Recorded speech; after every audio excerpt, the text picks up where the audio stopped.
So how did you get started? How did you fall into this weird thing that you do? Well, I think part of it is in this little play. It's coming from where I came from, and trying to create a space for poetry in a place that had been forgotten, or for people that I think didn't have a voice. And I couldn't have articulated that when I was 6, but I wrote my first play when I was 6. I wrote puppet shows. So I remember my first play was about civil rights, because it was 1960 something. Probably 63, 64 when I wrote this play. I was 6, as I said, in first grade. My dad made puppets for me out of Spalding balls and hairbrushes. And I remember it was about the Ku Klux Klan. And they were about to lynch a black man, and this was your first puppet? This was my first play. Okay. We find our theme early, don't we? We do. So this is I mean, only my parents saw it, because of course it was just in my living room. But it was about this black man about to be lynched, and he asked for a last cigarette before they burned him, or before they lynched him. And when he set he lit a cigarette, he lit the Klansmen on fire because they were made out of Kleenex tissues. So I think I figured right there was sort of like, this is my journey. As a writer, I'm going to write about things that move me and things that are political, but maybe as I got older, became more personal, because I understood how to sort of put myself in it without feeling so exposed. And did you, moving forward from your puppet show of protest, did you always want to be a writer? Or was it something you you sort of came back to it and realized that was the first connection later on?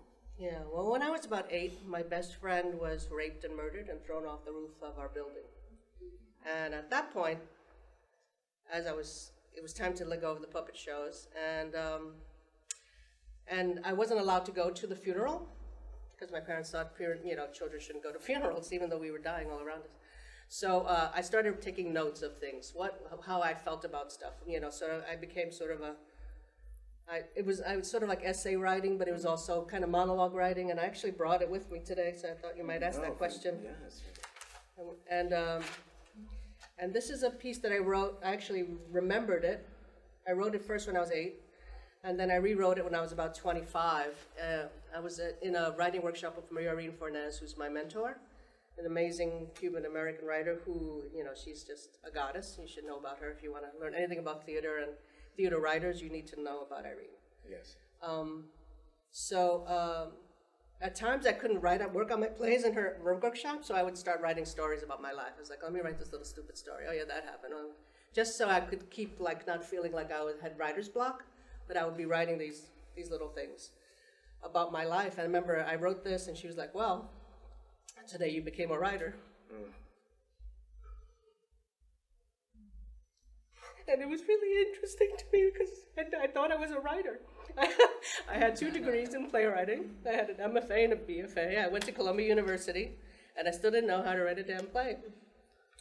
And here I was, remembering my life and realizing that all the people I needed to write about were actually in the back of my head, waiting for that moment. Yeah. And waiting to emerge. And I think it was actually George Bernard Shaw who once said, everything you need to know to be a writer by the time you're 10. You just spend the rest of your lives remembering it and qualifying it and putting it in context of your politics and your world that keeps growing bigger. So I'll read you this piece. It's called Sand. She wasn't supposed to go on the roof. I told her not to, but she wouldn't listen to me. She never listens to me. She's always the brave one. I cried for a long time after that. I cried for her and I cried for me because I didn't go with her. I didn't know what was going to happen, and now I'll always wonder what would have happened if I'd have gone. I was on the fire escape when they caught him. A whole army of men from the neighborhood were carrying him up above their heads, and he squirmed like a rat, like a fucking rat in a corner surrounded by hungry cats. They took him into the playground and threw him down into the sandbox. Everybody stood around him and screamed at him. He couldn't even understand what they were saying. I closed my eyes for a minute, and when I opened them again, he was buried in the sand. 2 men held him down while everybody else threw sand in his face. His eyes were filled with it, and he was screaming, Then they filled up his mouth, and the screaming stopped. He threw up and choked, and he kept choking on his own blood and spit and sand. And I smiled. That's when I thought there must be a God, because there was justice. They picked him up, and my daddy tied his legs to the back of his '58 Plymouth Valiant. He got that car the day I was born, 2 months before Anita was born. That car was us. It was as old as us, 8 years old. So wise for 8, so strong. Stronger than we could ever be, stronger than my father. They dragged him through the streets he knew so well, the streets we played in, where he watched us and made his plan. I hoped that car would climb to the roof and jump over like Anita, rip him up like he ripped Anita, take his hands and make him pull his own guts out, and then the balls. Slash, cut, tear. He tore her clothes off with his teeth. He ripped her open with his teeth. His teeth were yellow and sharp, like gold. Golden teeth. Now he had vomit and blood caked onto his teeth. They weren't so pretty like they used to be. They look good now, like they were supposed to look. We keep away from the sandbox now. It's strange when people from an island are scared of sand. So I think I took a journey right there to what my writing needed to be. Maybe, it took me a while to warm up to what my subjects were and who I was going to write about. And Fur was one of the plays that I also worked on in the workshop that I worked on with Irene. I actually started that play at the Padre Hills Playwriting Festival when I went there for a week with Irene, which is in California. But I think at that moment I sort of decided, okay, I think I found my voice. Now I got to find a way to say it and say it in a way that is both, that's a beautiful way of exploring something that can be essentially ugly and dark and frightening.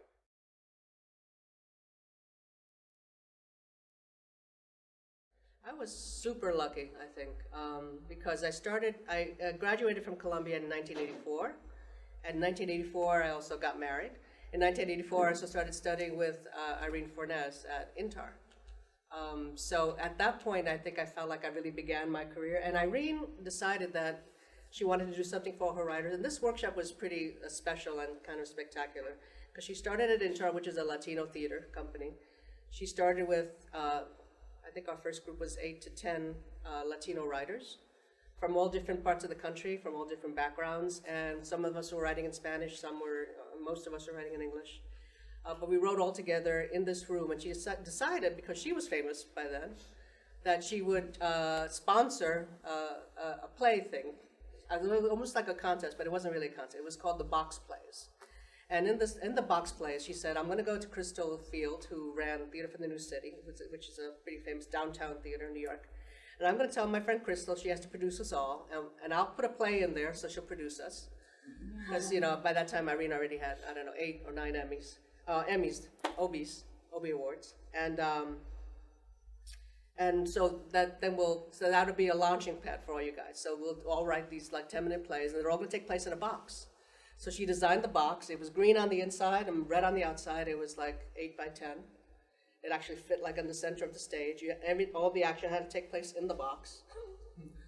8 by 10 inches. 8 by 10 feet. Okay. She would do that too, though. She might. Yeah, that was the toy theater. That was the toy theater version. So that was right. Right. Feet. So it was the size of a small room, but a really small room, because the dimensions I think even got smaller once the walls were in. But so we each had plays. So there were 9 plays that were done. First they were done at Theater for the New City, then they were done at INTAR. So we actually got to tour our show, our 9 mini shows. And so my first real play, I guess, because I would consider my real writing beginning when I met Irene, got produced. That's amazing. Which was kind of amazing. And then from there, I got into New Dramatist in 1987. So that's still pretty early in my career. That was kind of a brilliant thing. Yeah, it usually takes most of us 10 attempts to get in. You probably got it the first time. Yeah. I really don't like it. Well, I have friends on the committee, I guess. Although I had some enemies too. Yeah. I actually had some writers that would come and say, she should never have gotten in. There was one writer I hate to this day. I won't mention his name, David Ives. Yeah. Came to my reading, Yeah. He actually sat there waiting for it to fail. I just thought, what is wrong with him? And he's a comedy writer. See, comedy writers, you gotta watch out for those comedy writers. Didn't understand him. And they were also still, at that point, there were not that many women at New Dramatists. Maybe the third of the class might have been women. And as I was coming in, August Wilson was leaving New Dramatists. So they were like these brilliant writers that were all part of this. Irene had been a New Dramatist. So it was a really amazing, a milestone for me to get into this organization. And one of the few Latinos there, I think I might have been the third that they had. So it was like Irene, Eduardo, and then me.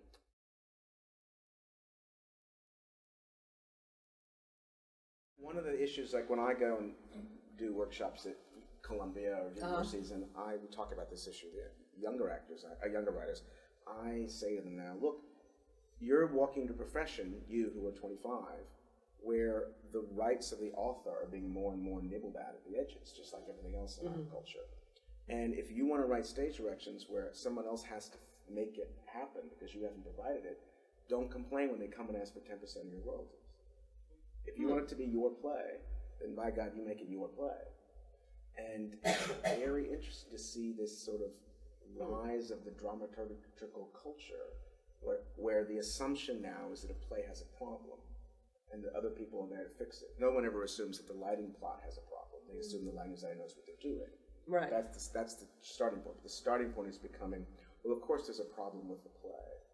So now it becomes the writer's task both to write a good play, but to take ownership of the experience, I think, and say, no, this is what I wanted, and this is how it is. Or else always be answering to other people's expectations of what they think your play is, rather than you answering all those questions in your text for yourself, and being clear with it. Yeah, no, it'll be interesting to see how that keeps evolving or not. Yeah, I think it's annoying. Yeah, that's an understatement. It's sort of like people want to be the most creative person in the room, and it's like we are all really creative.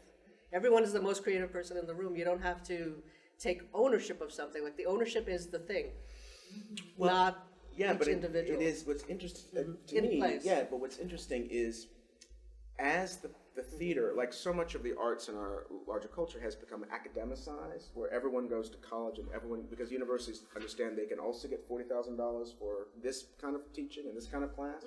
And so you have this endless flow of people coming out of theater programs where there are no jobs for them. And also, the work they're doing is to be trained to be helpers along the way as opposed to the actual creators of work. And so it becomes an odd, because I also work a lot in film and television now, and it's sort of interesting to see that model unfortunately shift into the theater, where people, to be coarse, are in middle management, and their job is to, of course they have to come up with reasons why the play needs to be fixed or the production needs to be fixed or helped, because otherwise there's no reason for them to get a salary and a 401k. Right. And so it's become, I found this in the last 15 years where you sort of have to start very politely drawing a line in the sand and say, if I have a question, I'm absolutely going to come and ask you, but please don't assume that your job is to come and tell me what's wrong with my...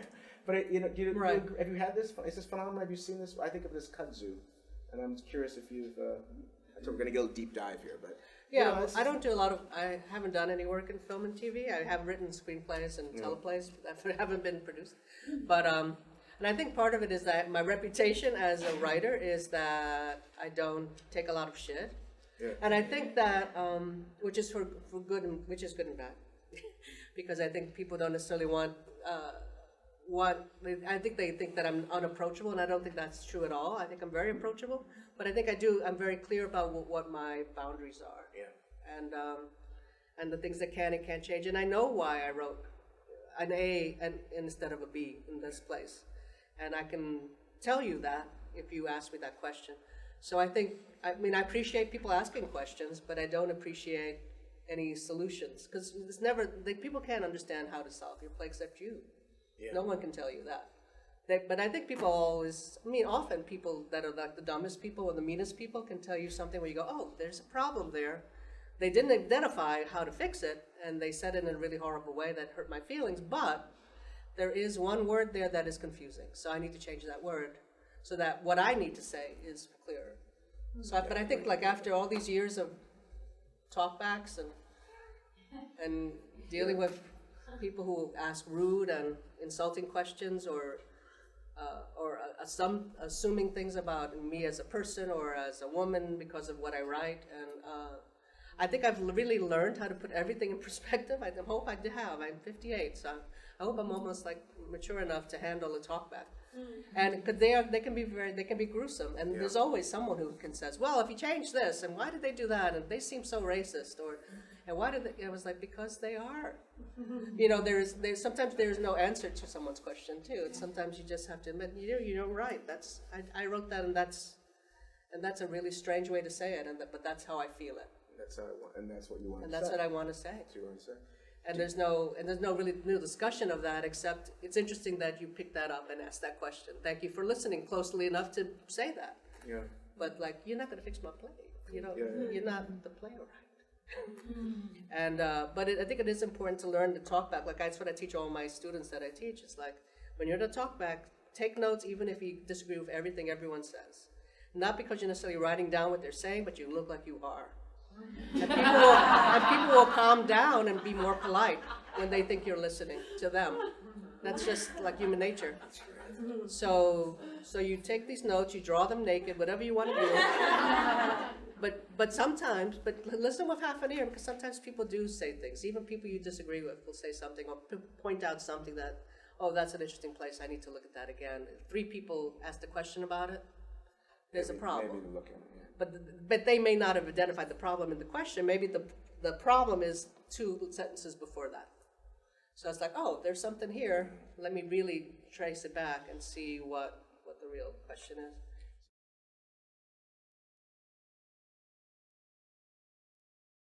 Well, for me, it's easy because I teach according to my mentor's teaching methods, María Irene Fornés. And what she taught was method writing. So it was about finding, like, locating memories, putting your characters into your memories, taking yourself out of your memories, and grounding your characters in a real place, but put them on their own journey in that place, so that the characters always feel weighted and grounded and real, because you're putting them somewhere you understand. You put them in your childhood bedroom. You put them by that lake where you lost your first toy. You put them, whatever it is your memory is, it's somehow subterraneously inside the scene, but you don't have to write about that. What you're doing is moving your characters into real places. And that, for me, is, I'm going to use the word method writing for lack of a better word, but I think Irene also really is the founder of that method. And a lot of teachers nowadays who teach writing will teach variations of that method. And so I do that. I add poetry to my workshops, where I always begin with words. I like to make sure that beautiful words start every moment, so that you understand that you can't just write anything. And just writing about, people going to Mars, and the color blue is not enough. You have to make it really beautiful, and you have to make it real and visceral and resonant for the people who are going to listen to it, and worth listening to. It's like, not everything is worth listening to. We all know that.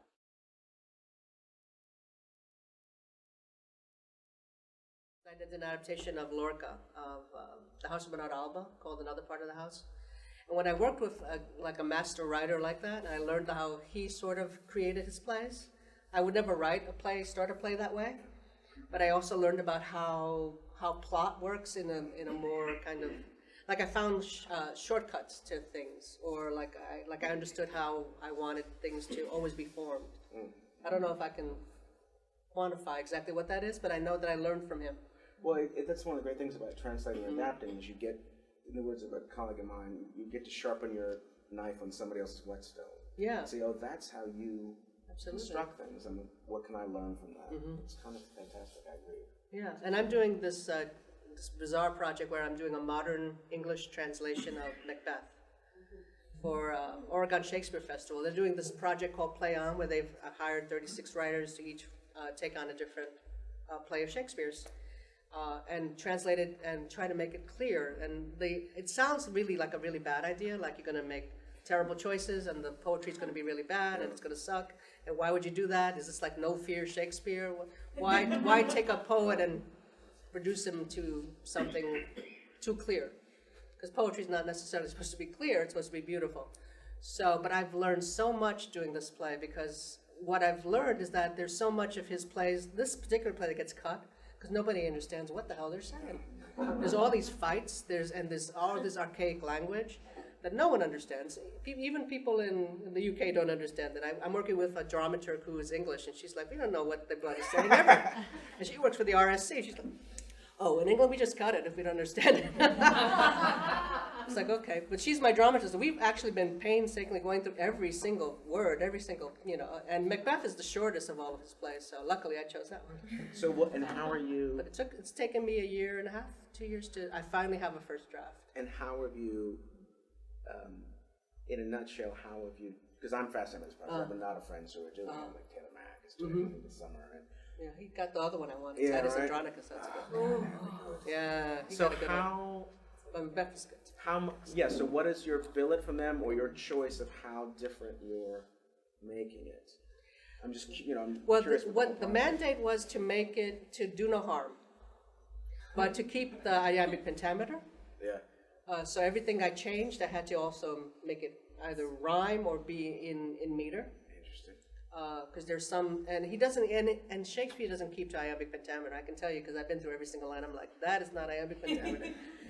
There's another form that he uses a lot, a trick something. It starts with a T. I was like, that's one of them trickler things. So it's like, so you sort of figure out what you can play with. Also, the idea, there are songs in Macbeth that probably Thomas Middleton wrote, not him. So I'm like, I'm going to write new songs. So I wrote, because they're for the witches and for Hecate. So I have a whole nother reality happening for the witches and Hecate. Because they're always cut, everything that they do, except for like the toil, and bubble, boil. So, and those things I clarified. Like there are things in there that are like, what does it mean when you cut off a Turk's nose? And what is an eye of newt? What, you're right. Well, those things are kind of clear, but there's the other things that's like, he talks about, the blood of an old skag or something, which is like a prostitute from leaving a bar or something. It's like something very specific in Elizabethan English slang curse words. So it's like I've been going through like, the Body Bard. I have all these books. The Body Bard, so I've been trying to figure out what the hell he means. And I've been reading all these political books as well, because the other thing he plants are all these political ideas. And like he's writing this play for King James, so what does it mean that if you write a play for him, why did he change this stuff? Why does he have this succession of kings? Was King James really related to Banquo? And I felt like I really needed to know all that before I did the simple translation. I didn't want it to be like a simpleton translation, like, change every thee to you. That doesn't work actually. For me, I find that the these are written differently for a specific reason, because they're a more personal form of you. But which we don't have in English anymore. Like the French. Right, it's like or Spanish. It's tu y vous, right? So it's like, well, I think I'm going to leave those in because we don't have that. So, and people understand what "thee" means. Then people aren't stupid. So I think that's what I'm finding. It's like it's fun it's like Migdalia plays with language. Yeah. I always feel like so actually working on that project, it was it was kind of a relief from my usual subjects, shall I say, although it's all about death and mayhem and murder, but which is also some of my usual subjects, which is one of the reasons I picked this play. But with broadswords. Well, with broadswords. So that's different. Yeah, so it's more like The Walking Dead.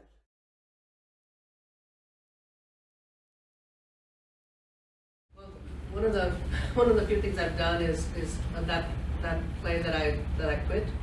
The Children of War project, I developed it later just by myself as a puppet show with unwrapped puppets that I tried to do.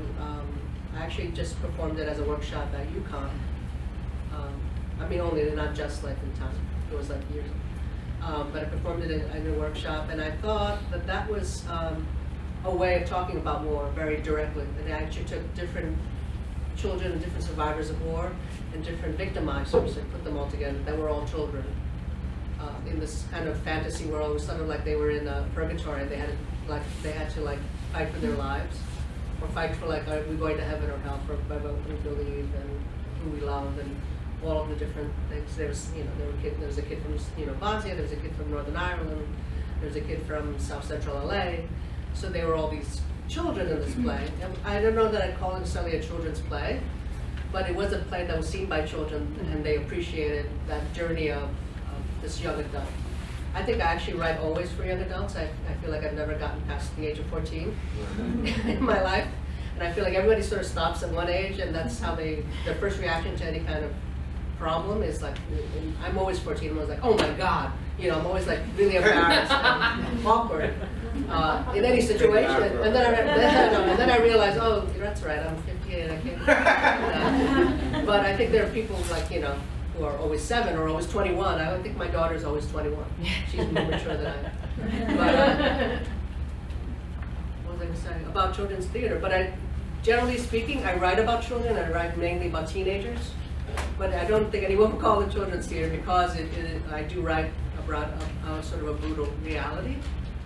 But don't you think that certainly let's say high school, absolutely. I think all the time, I think it's amazing that someone who writes for supposedly difficult plays, that the best audiences ever are the high school audiences that walk in. And to me, it's always like validation. See, I was fucking right. I knew that, you know, it's not me, it's you people. And then, because it's speaking, they recognize truth. They recognize truth, and they're not all encrusted with all the stuff that we get as grown-ups, right? Right. I think it's the most extraordinary for actors too. Actors just swoon to perform for high school. Oh my God! One of my first plays that was reviewed by the Times had a terrible review. Had a great audience. It was a musical called Welcome Back to Salamanca, which was about a woman who was running a nightclub underground where meat was forbidden. It was a vegetarian society. Meat was forbidden, so she had this nightclub where she sold meat. And then her husband pimped her out. It was a musical, mind you, so it was all like soul music in the 70s. She finds out all these men are doing her wrong, so she decides to kill them all and serve them in her nightclub. So it's like this great big revenge tragedy. It was so like, you know, neo-Jacobean. I loved it. I loved that play. And it was done in Intar, and we had this audience, and they came back 4 times. They were all between the ages of 13 and 17. They were all runaways. They were all from Covenant House. They waited for me after. That's like the only audience that ever asked me for my autograph. There's a writer. We have to meet her. And they talked back to the actors. They were like, oh snap! Oh shit! That's how I feel too. I got to meet all the men in my life. So it was but they happened to be there when the Times reviewer was there. He was so uptight. And all he complained about was how noisy the audience was and how we weren't controlling his children. I thought, you're really not getting it. You're not getting what theater's supposed to be about. So I think teenagers is one thing, but with little children, I don't think I know what to write for them. I think I'd write something silly and. Yeah, I don't think I wrote one play for a theater company called Oddfellows Theater Company, which is a children's theater company in Connecticut. And I wrote a play about a young lady whose best friend is gay, and the way he explains it to everyone is he says he's a superhero. So it's called Dylan and the Flash. So it's about how they learn to sort of identify each other. This little girl and this little boy, how they figure out how to sort of stand up to bullies and stand up to that. But it was still, I mean, it was very fantastical and sort of comic book-like. But that's really the only time I've ever tried to do it. It's not something that comes to me naturally. But as to have I done a good job with my daughter, I don't know. I mean, I hope so. I hope, you know, but it's like I look at it, it's like, what did I teach you? What do you feel about the world? And I think it's right now, in this atmosphere, it's like, I don't know what to tell you about why people aren't safe in a bar in Kansas. That incident infuriates me. It's like, who is an American? And what are we learning about? There were 2 Indian engineers that were shot to death, who were murdered by some guy in a bar in Kansas. You know, they were engineers. There's not like they were terrorists. There was nothing, you know, they were Indian, first of all, they were Hindu. And they were in the bar all the time. And they were always in that bar. It's like, how does that happen in our country? How do you explain that to a child? Stupid people. Yeah, but now it's also drunk, stupid people who are self-righteous. Yeah. And they're scary because you cannot reason with self-righteous people. Because they just think they're right, and this idea that racism can exist. You know, it's like all these things we fought for. Like my play from when I was 5 or 6 years old. I think I need to bring that back. It's like, do we have to keep fighting the same wars? Civil rights and women's rights and reproductive rights and you know, the LGBT rights, it's like, how many rights are we going to have to continually? It's like we went back 20 years, and it's so frightening. So what do you tell your children? I don't know. I'm like, watch your back. That's what I tell my children. Like, look around, you know who's in there, you know who's around you.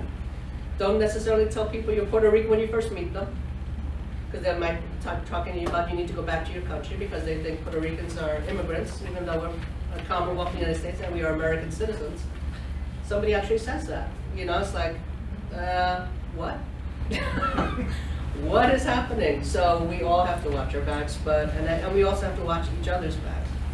It's like we have to become watch guards of this, you know, and I think it really is a fringe group of people that suddenly feel empowered and angry, and it's like, well, let's talk about it, man. You cannot kill me because you disagree with me. That's not how the world works. And how do you explain that to children who are seeing this and hearing this? Like, do you just turn off all the news?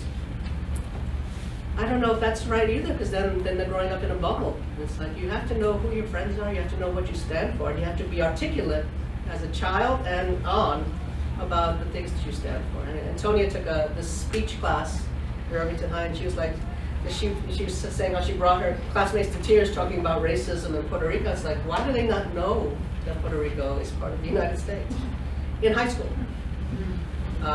It's, to me, it's so bizarre because we fought so hard in the 60s and 70s, and it's like we have to go back and become vigilant. I don't know. Here's what I think, but I sort of think that. Well, that's why we're here today. I know. What are you all doing here? I think we're needing to wrap the episode. Yeah. I just want to say, writer, River kind of, what a real pleasure it's been. Thank you. Yeah, so much. thank you so much. Really wonderful.